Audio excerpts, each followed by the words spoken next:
Welcome to another edition of Thought Leaders Live, where we talk with thought leaders in business, life, and all points in between. Today, huge thrill.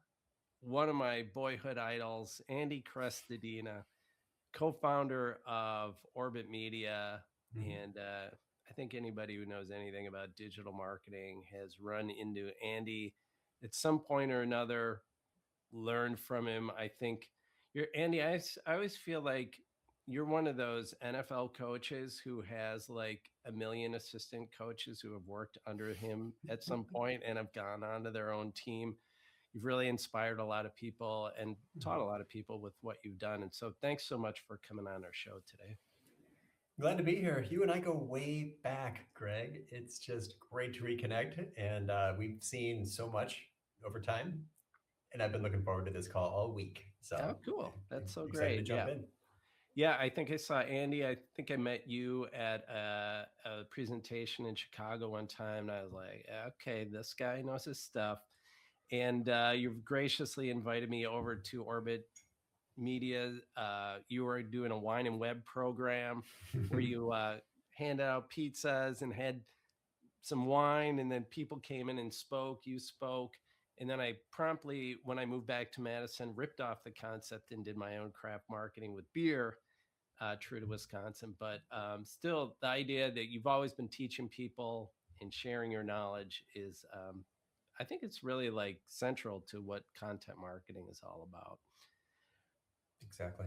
Let's jump into the topic here. We're going to talk about the name of the title of this campaign is AI Isn't Your Copywriter, the right way to use AI in marketing. And as a former copywriter by trade, I'm so thrilled to see that title and to talk about this a little bit. So let's just get your thoughts on this. Like, how are marketers using AI? And you mentioned they're using it in the wrong way. So why don't you start it off with just kind of the big picture here and what you're seeing?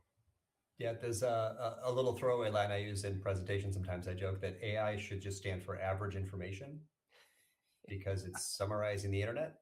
Yep. And if you're using it as Mike Alton once called it, like a magical typewriter to create things very quickly, you're probably making things that really never need to be written. Why, if AI can write it, why publish it? Right. Your future prospect or your reader can write basically that same short, lazy prompt and get the same article. You can do it directly into Google now. So the question becomes like, several questions. One is, what are the things that AI literally can never do?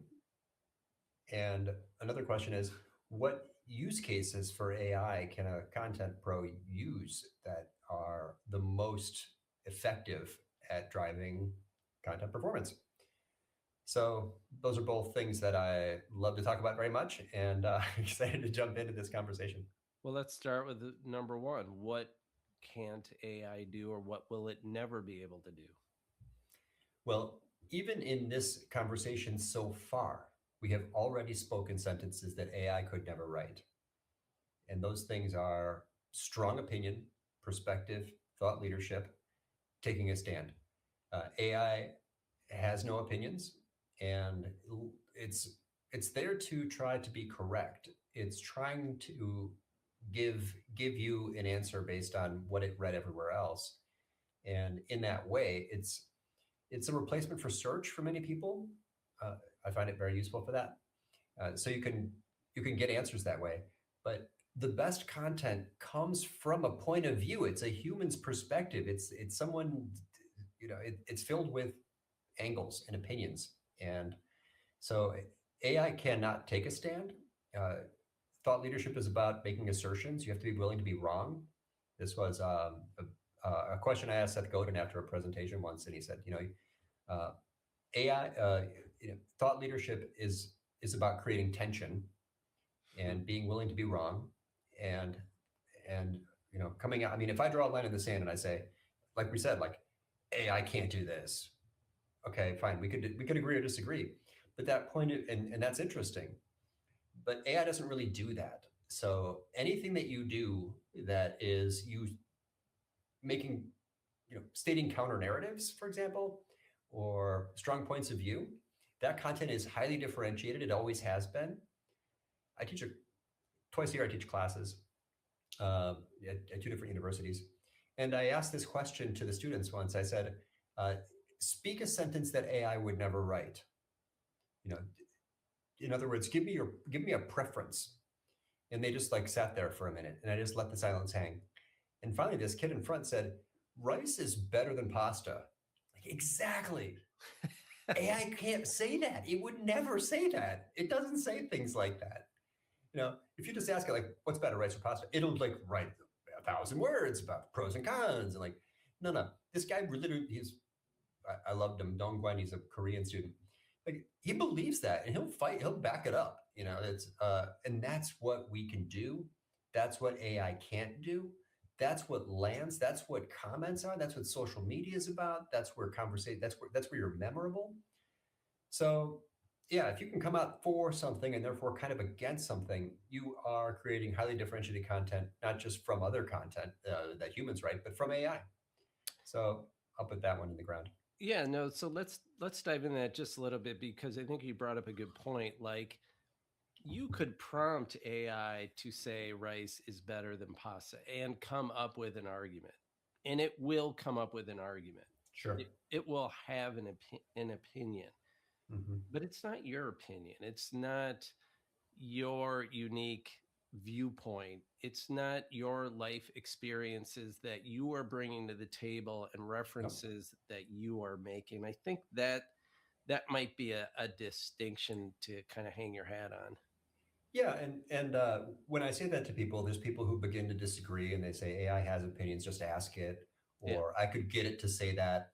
And now we're having an interesting conversation, which also AI does do. Right. But yes, you can, if you try hard with very specific custom prompts to try to get AI to plant a little flag somewhere, you probably could do it. Is that what you believe? Could you defend that point of view? Where does that point of view come from? Why bother trying to get AI to state an opinion when like 90% of all human conversations are perspective and opinion and preference anyway? Right. Why would you try to get a robot to sound like you when you sound like you already? I mean, it's just a weird idea. And sure, yeah, I mean, I love writing super long form, detailed, comprehensive prompts that make, that do interesting things. But I would never try to get AI to come up with my, new opinions for me. I mean, that's totally unnecessary. It wouldn't be defensible anyway. It wouldn't really, where does that conversation go? So, yeah, I mean, I love to debate people on this, and that debate is fun, and that debate is also super differentiated from AI. Yeah, and I mean, I think the human perspective is all what we're looking for. We want to connect with that human perspective, especially on LinkedIn. We don't want to read the cookie cutter. We want your unique take on it. And that's what really drives people. We want that uniqueness. And I think too, I love the show Shrinking. I don't know if you've seen it. You've got two kids, young kids, so you're probably not watching too much, but it's a great show on Apple. And the one main character talked about being a catalyst for change. And I think thought leadership is about being a catalyst. You are trying to instill some sort of change. And I think if you're really passionate about something, you can bring your own personal experiences. You can really drive that. In the mind of the visitor, also, for what it's worth, the conversations that trigger responses and engagement are those counter narratives. And those responses and engagement trigger social algorithms. And those social algorithms can drive 100x visibility. I've published, I don't know, maybe 100 YouTube videos. It's not really it's not really central to my content strategy, but I sometimes make videos and I post them there. The one that has like 10x visibility is this thing where I'm like, the 13 things to remove from your website immediately. Yeah. Don't post PDFs. That's the rust of the internet. Make it a page, people. There's no analytics on your PDF. Remove dates from your blog. It just makes your content look older faster. Like, just write either evergreen stuff or tell people the date in the title of the thing. like 700 comments. YouTube decided that 400,000 people should read that. Now, if I just made a thing like that can sort of taste like water, why would anyone engage? And therefore, why would YouTube believe that this is something that is going to keep people on their platform, and that they should promote, push into more streams? So yeah, that's memorability, engagement, um, starting networking, starting conversations, but also there's for what take it or leave it. This is what the algorithms want anyway, social algorithms. Well, okay. I think we've touched on the thought leadership and that aspect. Let's jump over then to how can AI help you if you are the copywriter? How would you approach it? How would you use it? Sure. So let's say even without doing thought leadership, the highest performing content does have little angles and perspectives within it. The top performing content has a visual at every scroll depth. The top performing content starts with a right hook. You got a good opener. Greg, you're great at that. The top performing content is well supported with research and data and statistics. The top performing content is highly collaborative, like we're doing now, right? Another wild differentiator. AI doesn't have any friends. As soon as you collaborate with somebody, you're like different from AI automatically. The top performing content is comprehensive and detailed. Okay, whatever. I listed like 6 or 8 things. Did that last one I published check those boxes? Well, if I'm creating an editorial workflow, if I'm validating my content before it goes live, if I'm looking for gaps prior to hitting the publish button, I can create, anyone can, I could share mine, a comprehensive content audit prompt that I can give to the AI with the draft or with the published piece. Like you do it as a screenshot, and it will immediately tell you the ways in which the content could perform better or didn't align with your own best practices. That's called an audit prompt. This is far and away my most favoritist use case for AI. It's to make things that aren't, I'm not trying to be faster.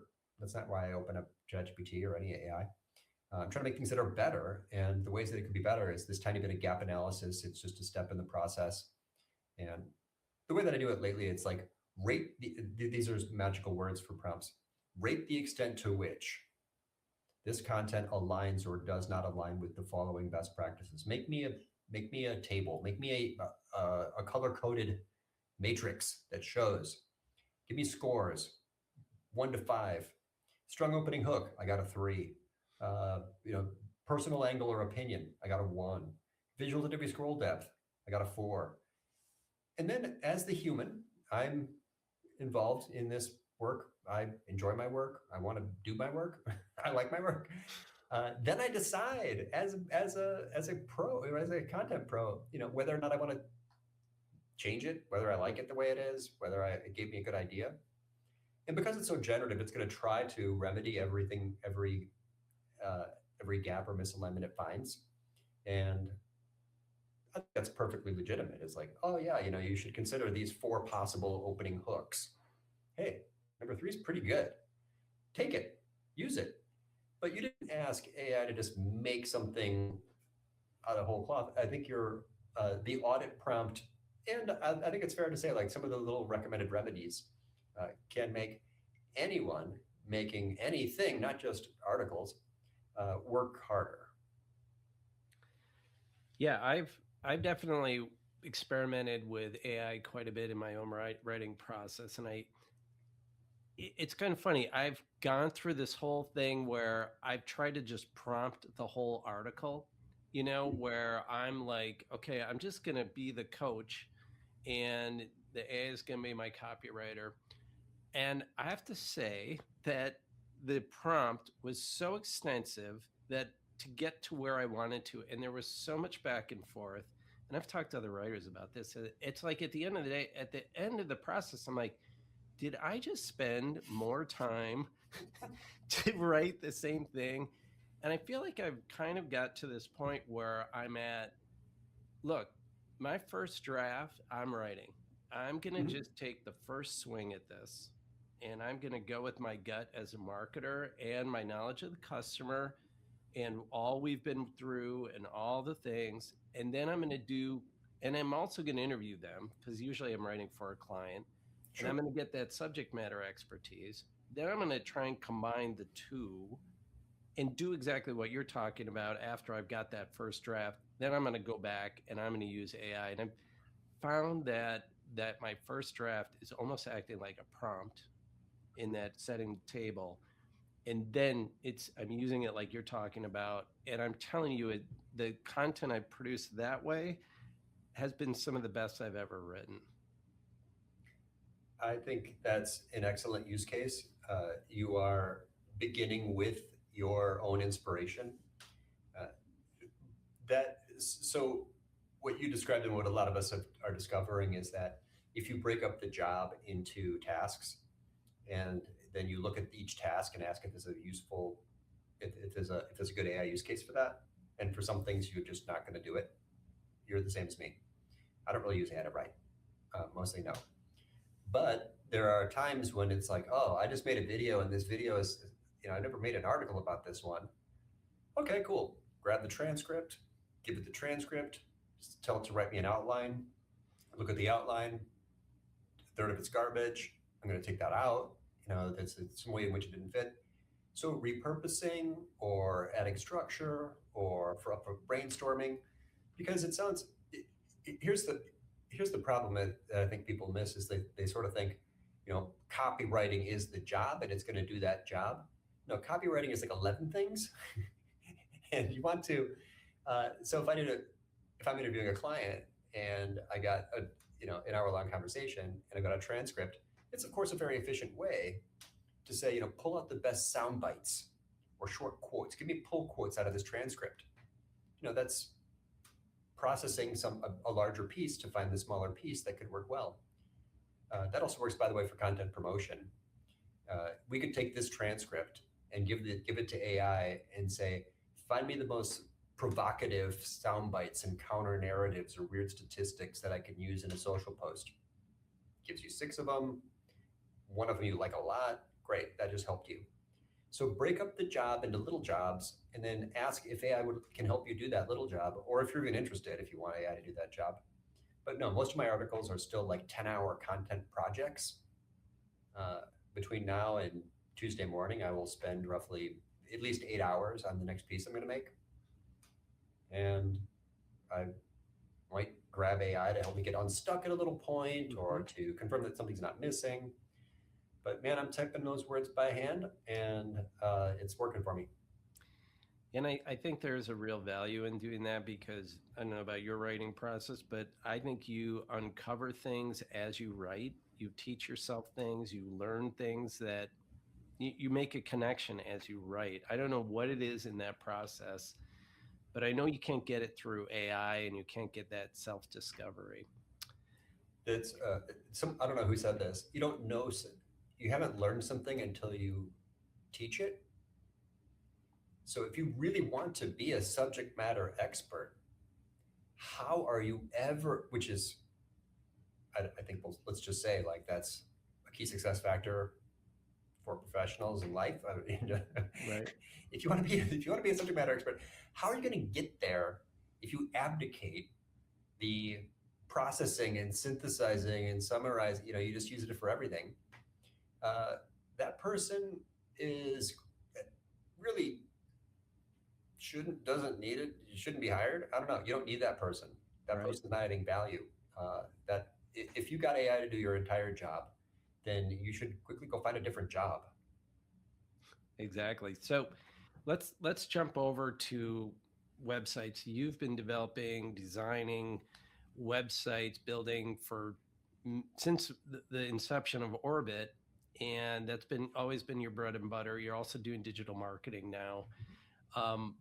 Tell me a little bit about what's broken in the modern website and how AI can help you. Same thesis, and this is 25 years. I'm still doing this. Started doing web design in like 2000 and 2001.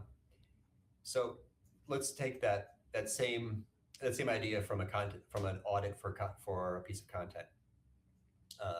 And let's audit, pick a page. We'll do a service page. Uh, the strongest service pages, this is based on my experience, everyone will have their own point of view. We can form our own best practices and hypotheses. The strongest service pages immediately indicate to the visitor where they are and what you do. They answer the visitor's top questions. They do some amount of objection handling.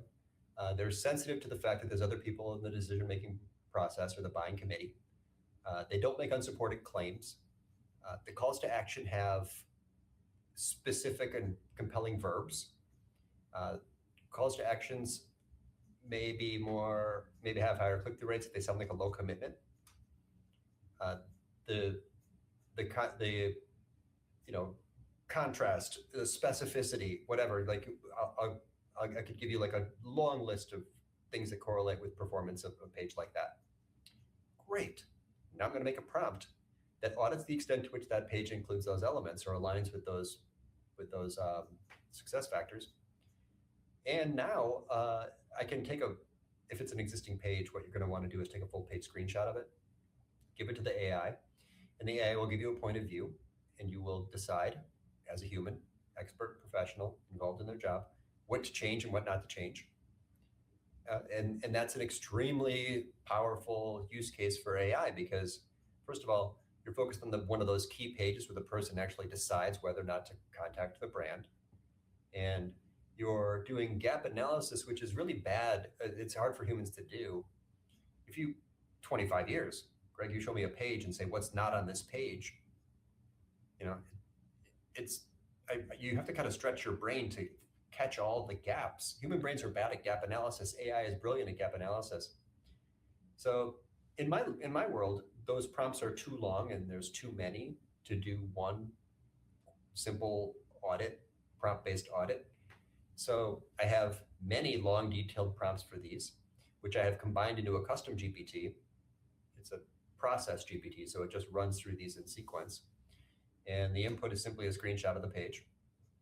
And then it takes minutes to run. Like, always leave it in thinking mode. It might take 4 minutes, but seriously, you don't have 4 minutes? Like, that's not that long. Way too slow. Expectations are insane. So leave it in thinking mode and let it run and watch it run and think about it as it runs. And the way that these prompts work, they'll do that. They'll rate the extent to which it aligned for each thing. They have a little example or suggested remedy for each thing. And then start testing and see what you get. So that's a way to use AI to improve conversion rates, measured in analytics as your key event rate. And I have done fascinating combinations of analysis using prompts to do things like missed keyword opportunities. I did one the other day where it's like you give it the HTML of your contact form, and it will tell you if the mobile keyboard that comes up is different from what the field indicates. Like, oh, you got the alphabet keyboard on the phone number. Almost anything. I mean, just it's really this. We're living in an era that is testing all of our imaginations. Right. So budget an hour a day minimum to experiment and test and find new methods, even if you don't think you need them, because it's going to push you up the curve. Andy, let's one thing we didn't have in the show notes, but I think is pretty important is the AEO, answer engine optimization, whatever the term you're using these days. And I think it really ties back into the copywriting because so much of SEO has always been about keywords and semantic keywords and intent. Tell me a little bit about how you're adapting for answer engines. How are you writing for AI? Has it changed your SEO game a little bit? How are you modifying for AEO? This is a huge conversation, one of the biggest conversations in digital. And I'll tell you the most common answer. Add schema, add FAQs. Confirm that AI can crawl your page. I am not impressed with that recommendation. And here's why.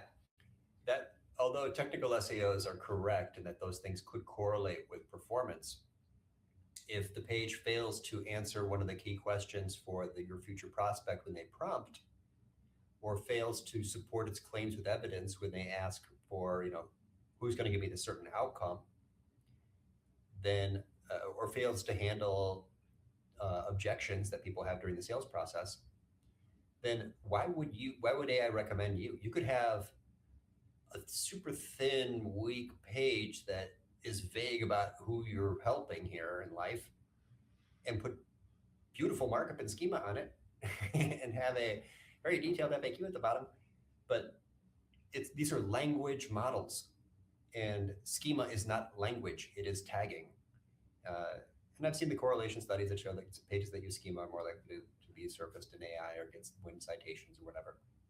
But the fundamental shift sounds something like this. Traditional search always presented options. Click, read, back button, click, read, back button. But AI is not like that.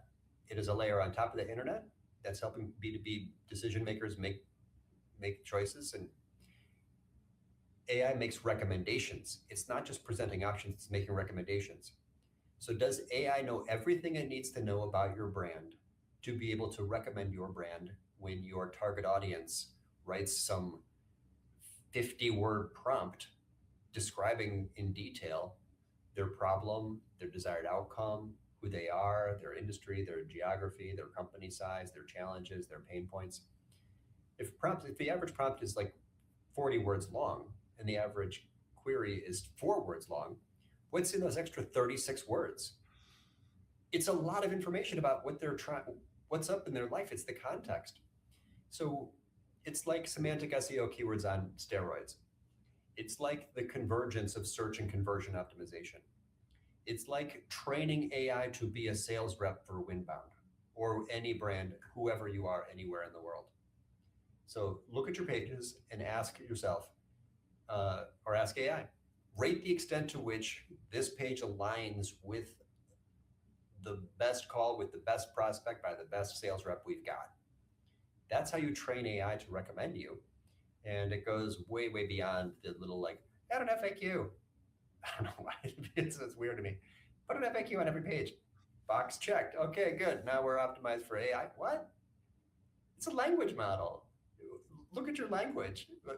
Look at all the unanswered questions. Look at all the unsupported claims. Look at all the unhandled or unaddressed objections. That is, if you don't have that, all else fails. I do think there's some value. I mean, we've run across some AEOs who they'll mine the questions. They've got some tools that will say, what is a learned language model asking about this around this keyword, and you get some prompts. And I initially out of the gates when we did that, we were like doing what you were saying. Okay, we got to write an FAQ for this, but those questions that the LLM is asking, they're not intuitive FAQs. So they might be saying the learned language model might be saying are you a reputable company that's sold internationally to international vendors? Mm-hmm. That's not an FAQ. You can't make that into an FAQ, but you can build that into your website content and answer that. So I feel like FAQs, there's a gold mine with AI to figure out the FAQs your personas are asking and definitely include that on your page. I mean, that's great. There's nothing wrong with that. We've done that, but then we look at all those LLMs and try and build that into the page above it. And our friend Todd Cordell was talking about, if you're going to use schema, don't just put it on the FAQs. You could use it on the rest of the page. So I think it's just all really to your point, Andy, you're starting with the customer and you're talking about the salesperson. I think that's what people forget. Yeah. In that method, you started with a keyword. So you skipped the beginning, which is the true story of this person's life and their intent. And you ended with FAQ, which is skipping the end, which is the user's experience. Is that your ideal experience? You're creating a UX here. This is a page, right? And we're not just here for traffic, we're trying to generate a lead. So is the ideal experience for your user to see thin, crappy content at the top and then start expanding and scanning through this FAQ thing? You didn't even validate that those were frequently asked. Let me give you a clue on how to find FAQs. Take every sales call for the last 2 years, dump the transcripts into text files, upload those to Notebook LM, and ask it, what are the truly, literally, absolutely confirmed, frequently asked questions? I love that. You're probably answering questions that nobody asks. Yeah. And you're probably failing to answer the questions that a lot of people have. The job of the page is to guide the person through a sales conversation. That's when they have sufficient confidence to click the call to action to become a lead. So why would you bury the frequently asked questions in a section called FAQ? FAQ is very vague header. FAQ, that doesn't tell them what they're going to find. That means they got to start digging. So it's not a good user experience at the end. And the upfront, you forgot to talk to the AI about this person's information needs.